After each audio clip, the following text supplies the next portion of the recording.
Boa noite a todos. Meu nome é Luciana. Sejam todos bem-vindos à nossa assistência espiritual de hoje. Antes de a gente começar a preleção, eu gostaria de deixar 2 recadinhos para vocês. O nosso primeiro recado é a 37ª turma de curso básico, que já se iniciou aqui na casa no dia 28 de julho, e ela acontece todas as quintas-feiras, das 14 até as 15h30. É um curso gratuito, apesar de já ter começado, todos podem vir ainda. É uma oportunidade que todos podem ter, quem não conhece ainda a doutrina, para aprender sobre as noções básicas do Espiritismo, como que funciona aí o outro lado aí do plano espiritual, o que é reencarnação, conhecer um pouquinho de Allan Kardec, que a gente tanto fala, que é a base aqui da nossa preleção. Estão todos convidados. Esse curso, ele tem término em dezembro. E o meu segundo recado também é a nossa escola de paz e a evangelização infantil, que ela voltou a ser presencial e ela acontece todos os sábados a partir das 9h da manhã aqui na nossa casa. Tá bom? Vamos então, fechando os nossos olhos, relaxando o nosso coração, a nossa mente. Vamos nos elevando a todos os nossos irmãos espirituais. Vamos nos sintonizando a todos os trabalhadores dessa casa que estão aqui conosco, todas as equipes de luz. Vamos chegando a todas as fraternidades do espaço. Vamos chegando até a nossa mãe, a quem pedimos a ela que nos acolha, nos envolva no seu manto azul e nos leve até seu Filho Jesus, a quem nós agradecemos por todas as oportunidades de aprendizado e principalmente de amor e de perdão. Mais sintonizados, vamos chegando até o nosso Pai, a quem nós agradecemos por todos os aprendizados, por todas as nossas encarnações, em especial por essa, com a seguinte prece: Pai nosso que estais no céu, santificado seja o vosso nome. Venha a nós o vosso reino, seja feita a vossa vontade, assim na terra como no céu. O pão nosso de cada dia nos dai hoje, perdoai as nossas ofensas, assim como nós perdoamos a quem nos tem ofendido. E não nos deixeis cair em tentação, mas livrai-nos do mal, que assim seja, graças a Deus. Bom, o tema hoje da nossa preleção é justamente o Pai Nosso. Hoje a gente vai falar um pouquinho da prece completa. O Pai Nosso, ele está no nosso Evangelho segundo o Espiritismo, no capítulo 28, itens 2 e 3, e também no Livro dos Espíritos, nas perguntas 568 até 660, os 2 livros de Allan Kardec.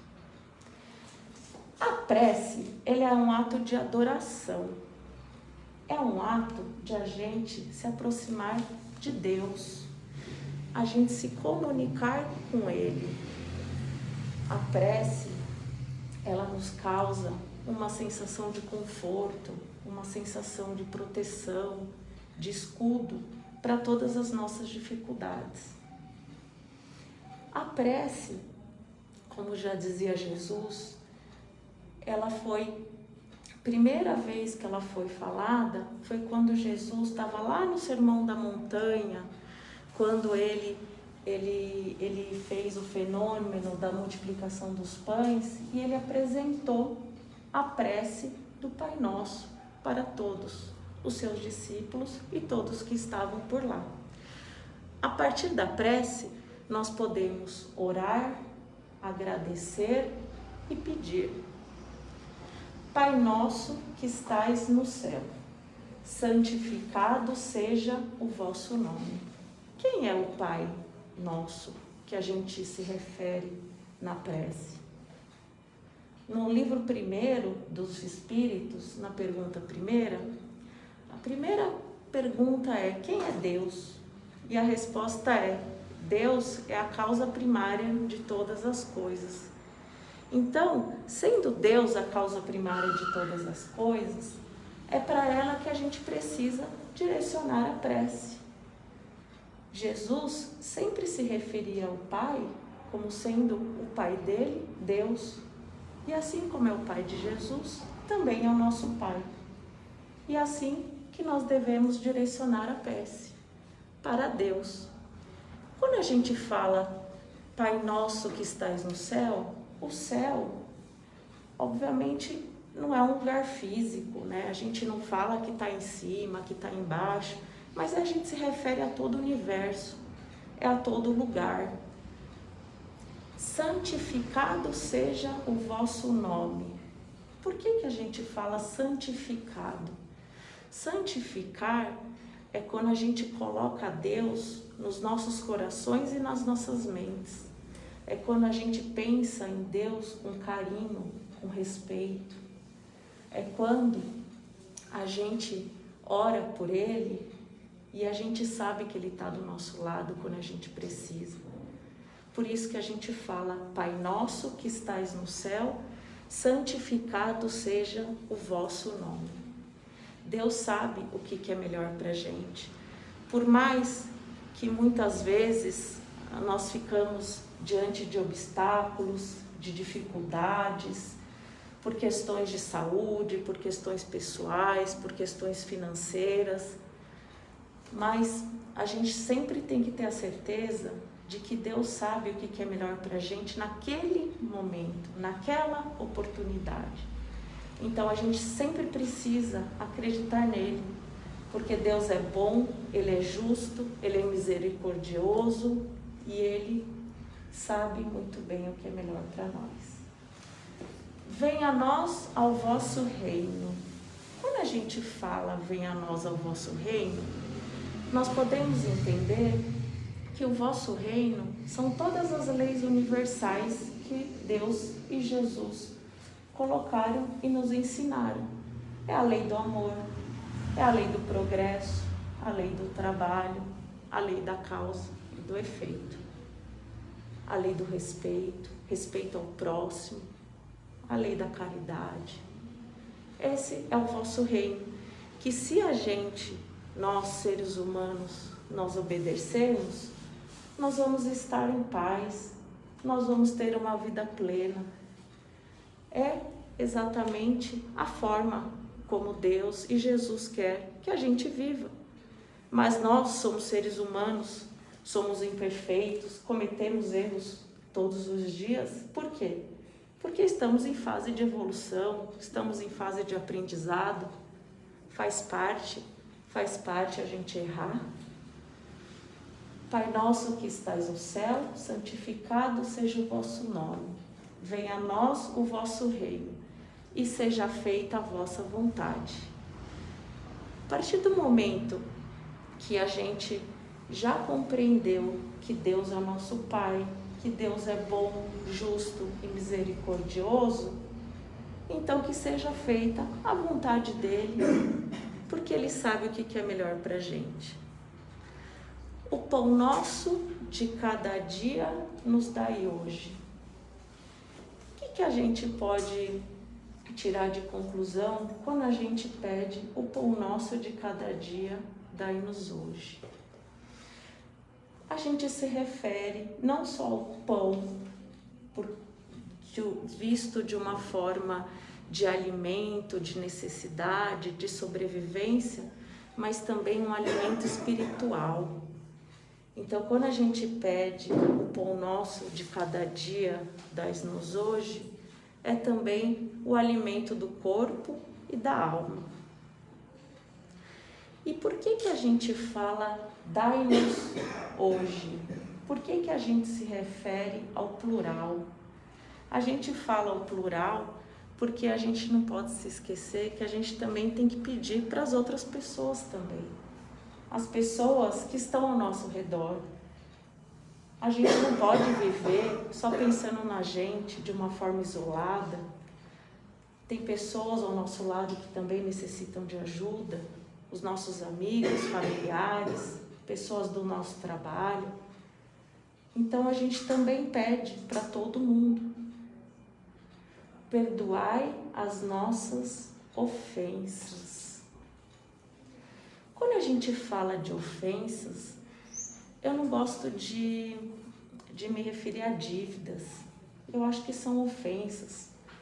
Porque a partir do momento que nós temos ofensas, nós temos oportunidades de novos aprendizados, oportunidades de a gente conseguir reparar, a gente se autoconhecer.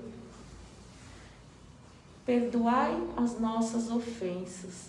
E a gente pede para ser perdoado. Mas para a gente ser perdoado, a gente também precisa perdoar.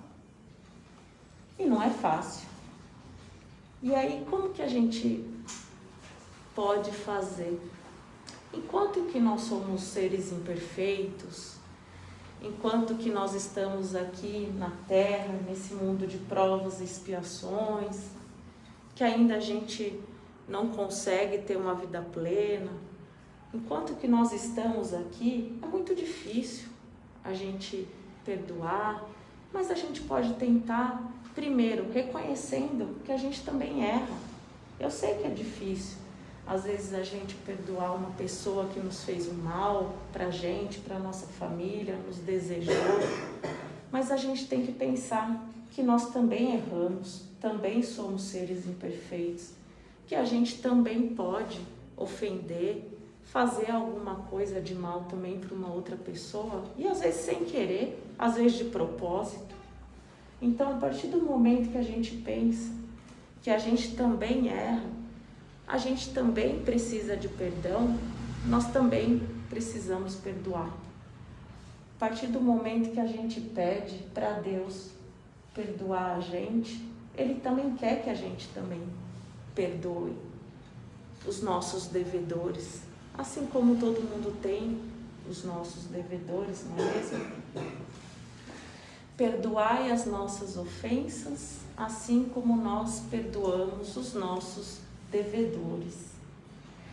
E quando a gente pede perdoai as nossas ofensas, a gente também precisa pensar que a gente também pede muita força. Nós pedimos força para a gente conseguir perdoar. Nós pedimos paciência, nós pedimos perseverança, nós pedimos resignação, porque nós sabemos que é um caminho muito difícil, mas é um caminho também cheio de aprendizados e cheio de oportunidades. E não nos deixeis cair em tentação. Não nos deixeis cair em tentação significa para a gente, à medida do possível, ser perseverante, ser resiliente e não nos deixar nos contaminar com os maus pensamentos. Nós temos aí maledicência, egoísmo, orgulho, vaidade, ódio. E tudo isso acaba gerando os maus pensamentos e acabam, obviamente, influenciando a todos nós. Nós ainda não estamos no nosso estágio de perfeição, que a gente não consegue se envolver, se a gente não consegue lidar com uma determinada situação plena, perfeita e feliz. Todos nós sabemos disso. E é por isso que a gente pede, não nos deixeis cair em tentação, para que a gente possa e consiga discernir. Porque Deus, Ele deu para a gente esse livre-arbítrio, né? A nossa diferença com o mundo animal é justamente a nossa consciência, a nossa razão e o nosso livre-arbítrio. Nós temos hoje perfeitamente o livre-arbítrio de escolher qual o caminho que a gente vai seguir. Se a gente vai para o caminho do bem ou se a gente vai para o caminho do mal.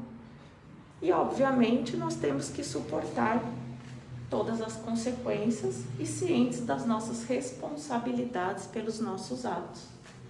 Mas isso cabe uma decisão nossa. E livrai-nos do mal. Esse mal que a gente fala é justamente esses maus pensamentos, essa força, essa atração, a gente procurar se desvencilhar, se desvincular de toda essa energia que não está presente, que não condiz com a lei de Deus. E cientes, mais uma vez, que nós estamos sujeitos à lei da causa e do efeito. E que assim seja. Que assim seja significa justamente nós temos paciência, nós temos resilição, nós temos força, nós temos fé, para que nós temos sabedoria, para a gente conseguir ter todo esse entendimento que mesmo diante de uma dificuldade, mesmo diante de uma doença, mesmo diante de uma questão financeira, a gente ainda consiga ter fé, a gente ainda consiga ter esperança e acredite, por mais que seja difícil, que Deus está sempre no comando e que Ele sabe o que é melhor para a gente naquele momento que a gente está passando, né? A doutrina espírita, né, como tem a reencarnação, nós sabemos disso, né? Nós sabemos que nós voltamos, encarnamos e desencarnamos, sempre por uma evolução, sempre por um propósito de aprendizado. E que muitas vezes, e a maioria das vezes, quem escolhe o que a gente passa aqui somos nós. E aí a gente pode pensar, nossa, mas eu ia escolher passar por essa situação, por essa dificuldade? Ia. É porque hoje a gente está aqui encarnado, a gente está aqui num corpo, a gente está preso, a gente está aqui hoje com a nossa cabeça imperfeita. Quando a gente se liberta, quando a gente vai para o outro plano, que a gente se livra da questão física, dos nossos vícios, dos nossos defeitos, a nossa consciência muda. Nós temos uma percepção de enxergar, de olhar completamente diferente. Quando a gente chega no outro plano, nós queremos reparar o mal que a gente fez para as pessoas. E como que a gente repara? A gente repara o mal com uma nova oportunidade. Olha, eu fiz o mal para essa pessoa, eu quero voltar, eu quero passar por essa situação, eu quero me encontrar de novo com essa pessoa, eu sei que eu preciso ser mais paciente, então eu vou passar por uma situação, por um momento que eu preciso ter paciência. E às vezes a gente fica aqui numa situação esperando anos para que alguma coisa aconteça, mas às vezes é lá no seu plano de reencarnação que já foi falado que você precisa ter paciência. Então tudo volta em acordo com o que a gente precisa passar. Então nós estamos exatamente no momento, numa situação de vida, exatamente como nós deveríamos estar. Deus é bom, justo e misericordioso. E eu gostaria de finalizar minha preleção com a pergunta 660 do Livro dos Espíritos, que ela fala: a prece torna o homem melhor? Sim, porque aquele que ora com fervor e confiança é mais forte contra as tentações do mal e Deus lhe envia os bons espíritos para o assistir. É um socorro que não é jamais recusado quando pedido com sinceridade. Porém, também vale a atenção. Não basta a gente passar o dia com maledicência, com ódio, falando mal das pessoas e achando que se a gente orar e rezar, que a gente vai ter a solução e que Deus vai perdoar a gente. Né? Nós temos sempre que estar atento nas duas pontas, orar e vigiar.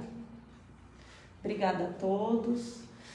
Vamos agora finalizar a nossa preleção de hoje, enviando vibrações de muito amor, de muito carinho para todo o nosso planeta Terra, para o nosso Brasil, para todos aqueles que sofrem do corpo e da alma.